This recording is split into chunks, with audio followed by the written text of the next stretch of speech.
అందరికీ నమస్తే. ఈరోజు మనము ప్రైమరీ విద్యార్థులకు సంబంధించే ఈ వీడియో కూడా ఇక్కడ ఉ, డ, ల, ట, త, క అనే అక్షరాలు ఇచ్చారు. దాని కింద 1 నుండి 6 వరకు 1, 2, 3, 4, 5, 6 ఇలా సంఖ్యలు ఇచ్చారు, అంకెలు, అంతే కదా. అయితే ఈ అక్షరాలు మరియు ఈ అంకెల ద్వారా మనం కొన్ని కొత్త పదాలు నేర్చుకుందాం, సరేనా.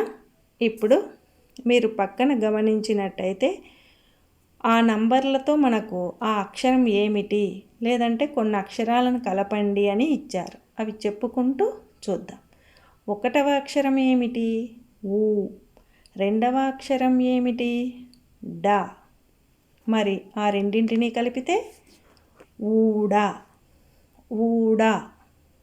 అన్నీ కూడా వచ్చే పదాలను మనము 2 పర్యాయాలు చెప్పుకుందాం. మరి 1, 4 అక్షరాలు కలిపి చదవండి. 1, 4 ఏమవుతుందో చూద్దాం. ఊట. ఊట. అర్థమైందా? వీటిలో ఏదైనా మీకు మీనింగ్ తెలియకపోతే కామెంట్ చేయండి, దానికి సరైన సమాధానం ఇవ్వబడుతుంది. మరి 1, 6 అక్షరాలను కలిపి చదువుదాం. 1, 6 ఊక. 1వ అక్షరం ఊ, 6వ అక్షరం క కలిపితే ఊక. ఊక.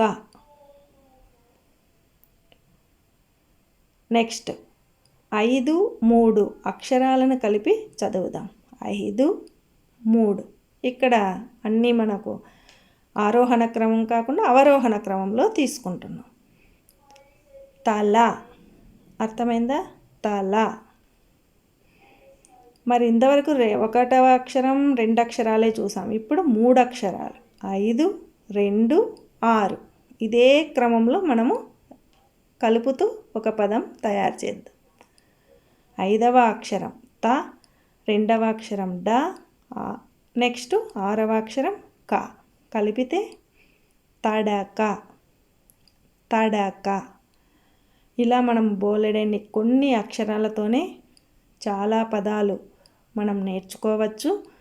మరి ఇక్కడ నేను ఉదాహరణకు పక్కన క్వశ్చన్ చేయని దానికే, అంటే 3, 5 కలిపితే లత అనే పేరు వచ్చింది.